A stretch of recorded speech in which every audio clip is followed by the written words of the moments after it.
Hi guys, welcome back to knowledge Manch once again. Friends, आपके syllabus में 3 अफसाने शामिल हैं। प्रेमचंद साहब का अफसाना कफन, सादत हसन मंटो का नया कानून और इलियास अहमद गद्दी साहब का आखिरी हरबा। और आपके सिलेबस का ये दूसरा अफसाना है नया कानून। सादत हसन मंटो साहब की तसनीफ़ है ये। मंगू कोचवान इसका सबसे अहम किरदार है।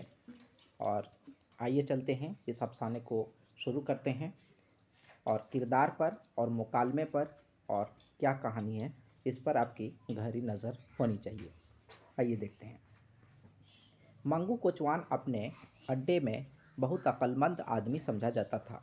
उसकी तालीमी हैसियत सिफर के बराबर थी और उसने कभी स्कूल का मुंह भी नहीं देखा था, लेकिन इसके बावजूद उसे दुनिया भर की चीज़ों का इल्म था। अड्डे के वह तमाम कोचवान जिनको ये जानने की ख्वाहिश होती थी कि दुनिया के अंदर क्या हो रहा है, उस्ताद मंगू की वसी मालूमात से अच्छी तरह वाकिफ़ थे।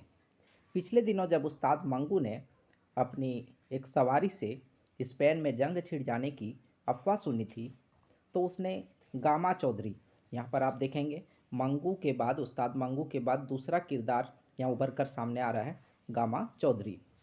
तो उसने गामा चौधरी के चौड़े कंधे पर थपकी देकर मुदब्बिराना अंदाज में पेशगोई की थी।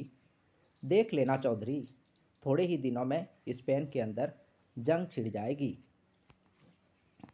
और जब गामा चौधरी ने उससे ये पूछा था कि स्पेन कहाँ वाक़ है, तो उस्ताद मंगू ने बड़ी मतानत से जवाब दिया था, विलायत में। और कहाँ?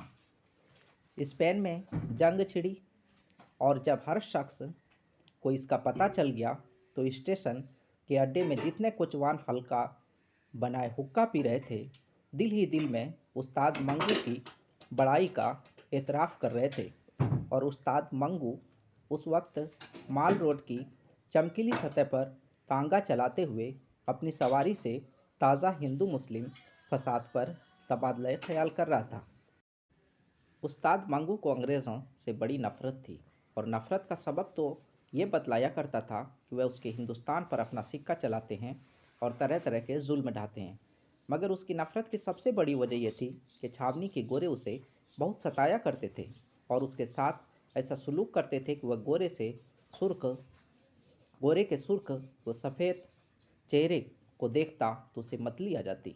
ना मालूम क्यों वह कहा करता था कि उनके लाल झुर्रियों भरे चेहरे देखकर मुझे वो लाश याद आ जाती है जिसके जिस्म पर से ऊपर की झिल्ली गल गल कर झड़ रही हो। तो उस्ताद मंगू जो है, मंगू कोचवान, उसको गोरों से नफ़रत थी और उनकी एक वजह ये थी कि उनके मुल्क पर अंग्रेज़ों ने कब्ज़ा कर लिया था, अपना सिक्का जमा लिया था। और दूसरी सबसे जो बड़ी वजह थी, अहम वजह थी, ये थी कि गोरे उसको बहुत सताया करते थे। जब किसी शराबी गोरे से उसका झगड़ा हो जाता तो सारा दिन उसकी तबीयत मकद्दर रहती और वह शाम को अड्डे में आकर बल मारकर सिगरेट पीता और हुक्के के कश लगाते हुए उस गोरे को जी भर कर सुनाया करता। ये मोटी गाली देने के बाद वह अपने सर को ढीली पगड़ी समेत झटका देकर कहा करता था, आग लेने आए थे, अब घर के मालिक ही बन गए हैं। नाक में दम कर रखा है इन बंदरों की औलाद ने। यूं रोप गांठते हैं गोया हम उनके बाबा के नौकर हैं। इस पर भी उसका गुस्सा ठंडा नहीं होता जब तक उसका कोई साथी उसके पास बैठा रहता और वह अपने सीने की आग उगलता रहता। कसम है भगवान की, इन लाट साहबों के नाज उठाते उठाते तंग आ गया हूँ। जब कभी उनका मनहूस चेहरा देखता हूँ, रगों में खून खौलने लग जाता है। कोई नया कानून वानून बने तो इन लोगों से निजात मिले। तेरी कसम, जान में जान आ जाए। और जब एक रोज़ उस्ताद मंगू ने कचहरी से अपने तांगे पर 2 सवारियां लादी और उनकी गुफ्तगू से उसे पता चला कि हिंदुस्तान में जदीद आइन का निफाज होने वाला है, तो उसकी खुशी की कोई इंतहा ना रही। अब उसे लग रहा था कि हिंदुस्तान में कोई नया कानून आएगा और अंग्रेज़ों के चुंगल से छुटकारा मिलेगा। वह मारवाड़ी जो कचहरी में अपने दीवानी मुकदमे के सिलसिले में आए थे, घर जाते हुए जदीद आइन यानी इंडिया एक्ट के मुतालिक आपस में बातचीत कर रहे थे। तो यहाँ एक और किरदार जो है उभर कर आता है, मारवाड़ी। सुना है कि 1 अप्रैल से हिंदुस्तान में नया कानून चलेगा। क्या हर चीज़ बदल जाएगी? हर चीज़ तो नहीं बदलेगी, मगर कहते हैं कि बहुत कुछ बदल जाएगा और हिंदुस्तानियों को आज़ादी मिल जाएगी। मंगू कोचवान को अब ऐसा लग रहा था कि नया कानून आएगा और नया कानून के बाद हिंदुस्तान आज़ाद हो जाएगा। क्या ब्याज के मुतल्लिक भी कोई नया कानून पास होगा? ये मारवाड़ी आपस में बातचीत कर रहे हैं, जो एक किरदार है यहाँ का। तो क्या ब्याज के मुतल्लिक भी नया कानून पास होगा? ये पूछने की बात है, कल किसी वकील से दरियाफ्त करेंगे। इन मारवाड़ियों की बातचीत उस्ताद मंगू के दिल में नाकाबिले बयान खुशी पैदा कर रही थी। वह अपने घोड़े को हमेशा गालियां देता था और चाबुक से बहुत बुरी तरह पीटा करता था, मगर इस रोज़ वह बार बार पीछे मुड़कर मारवाड़ियों की तरफ देखता और अपनी बढ़ी हुई मूँछों के बाल एक उंगली से बड़ी सफाई के साथ ऊंचे करके घोड़े की पीठ पर बागें ढीली करते हुए बड़े प्यार से कहता, चल बेटा चल, ज़रा हवा से बातें करके दिखा दे।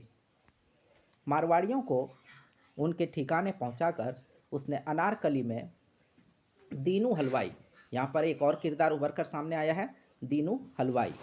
दीनू हलवाई की दुकान पर आज शेर दही की लस्सी पीकर एक बड़ी डकार ली और मूँछों को मुंह में दबाकर उनको चूसते हुए ऐसे ही बुलंद आवाज़ में कहा, हद तेरी ऐसी की तैसी। शाम को जब वह अड्डे को लौटा तो खिलाफ मामूल उसे वहाँ अपनी जान पहचान का कोई आदमी ना मिल सका। ये देखकर उसके सीने में एक अजीब व गरीब तूफान बरपा हो गया। आज वह एक बड़ी खबर अपने दोस्तों को सुनाने वाला था। उसके दिल के अंदर खलबली मची हुई थी कि वो बड़ी खबर दोस्त को सुनाए, लेकिन उसे कोई अपना जान पहचान का नहीं मिल रहा था अड्डे पर। बहुत बड़ी खबर, और इस खबर को अपने अंदर से बाहर निकालने के लिए वह सख्त मजबूर हो रहा था, लेकिन वहाँ कोई था ही। आध घंटे तक वह चाबुक बगल में दबाए स्टेशन के अड्डे के आहनी छत के नीचे बेकरारी की हालत में टहलता रहा। उसके दिमाग में बड़े अच्छे अच्छे ख्यालात आ रहे थे। नए कानून के नफाज की खबर ने उसको एक नई दुनिया में ला खड़ा कर दिया था। वह उस नए कानून के मुतल्लिक जो 1 अप्रैल को हिंदुस्तान में नाफिज होने वाला था, अपने दिमाग की तमाम बत्तियां रोशन करके गौर व फिक्र कर रहा था। उसके कानों में मारवाड़ी का यह अंदेशा, क्या ब्याज के मुतल्लिक भी कोई नया कानून पास होगा, बार बार गूंज रहा था और उसके तमाम जिस्म में मुसर्रत की एक लहर दौड़ रही थी। कई बार अपनी घनी मूछों के अंदर हंसकर उसने मारवाड़ियों को गाली दी, गरीबों की खटिया में घुसे हुए खटमल, नया कानून उनके लिए खौलता हुआ पानी होगा। वह बेहद मसरूर था, खासकर उस वक्त उसके दिल में बहुत ठंडक पहुंचती है जब वह ख्याल करता कि गोरों गोरों सफ़ेद चूहों, वह उनको इसी नाम से याद करता था। गोरों को, अंग्रेज़ों को सफ़ेद चूहों के नाम से मंगू कोचवान जो है बुलाता, कहता था कि थोतनियाँ नए कानून के आते ही बिलों में हमेशा के लिए गायब हो जाएंगी। जब नत्थू गंजा पगड़ी बगल में दबाए, यहाँ पर एक नया किरदार आ रहा है, नत्थू गंजा। नत्थू गंजा पगड़ी बगल में दबाए अड्डे में दाखिल हुआ तो उस्ताद मंगू बढ़कर उससे मिला और उसका हाथ अपने हाथ में लेकर बुलंद आवाज़ से कहने लगा, ला हाथ इधर, ऐसी खबर सुनाऊं कि जी खुश हो जाए। तेरी इस गंजी खोपड़ी पर बाल उगाएं। और यह कहकर मंगू ने बड़े मज़े लेकर नए कानून के मुतल्लिक अपने दोस्त से बातें शुरू कर दी। दौरान गुफ्तगू में उसने कई मर्तबा नत्थू गंजे के हाथ पर जोर से अपना हाथ मारकर कहा, तू देखता रह क्या बनता है, यह रूस वाला बादशाह कुछ न कुछ ज़रूर करके रहेगा। उस्ताद मंगू मौजूदा सोवियत निज़ाम की इस तरह की सरगर्मियों के मुतल्लिक बहुत कुछ सुन चुका था और उसे वहाँ के नए कानून और दूसरी नई चीज़ें बहुत पसंद थी, इसलिए उसने रूस वाले बादशाह को इंडिया एक्ट यानी जदीद आइन के साथ मिला दिया और 1 अप्रैल को निज़ाम में जो नई तब्दीलियां पैदा होने वाली थी वह उन्हें रूस वाले बादशाह के असर का नतीजा समझता था। एक रोज़ उसके तांगे में 2 बैरिस्टर बैठे नए आइन पर बड़े ज़ोर से तनकीद कर रहे थे और वह खामोशी से उनकी बातें सुन रहा था। उनमें से एक दूसरे से कह रहा था, जदीद आइन का दूसरा हिस्सा फेडरेशन है जो मेरी समझ में अभी तक नहीं आया। ऐसी फेडरेशन दुनिया की तारीख में आज तक ना सुनी ना देखी गई है। सियासी नज़रिया के एतबार से भी यह फेडरेशन बिल्कुल गलत है, बल्कि यूँ कहना चाहिए कि यह कोई फेडरेशन ही नहीं। इन बैरिस्टरों के दरमियान जो गुफ्तगू हुई, चूँकि उनमें बैरिस्टर अल्फाज अंग्रेज़ी के थे, उससे उस्ताद मंगू सिर्फ ऊपर के जुमले ही को किसी कदर समझता और उसने ख्याल किया कि ये लोग हिंदुस्तान में नए कानून की आमद को बुरा समझते हैं और नहीं चाहते कि उनका वतन आज़ाद हो। चुनांचे इस ख्याल के ज़ेर असर उन 2 बैरिस्टरों को हिकारत की निगाहों से देखकर दिल ही दिल में कहा, टोडी बच्चे।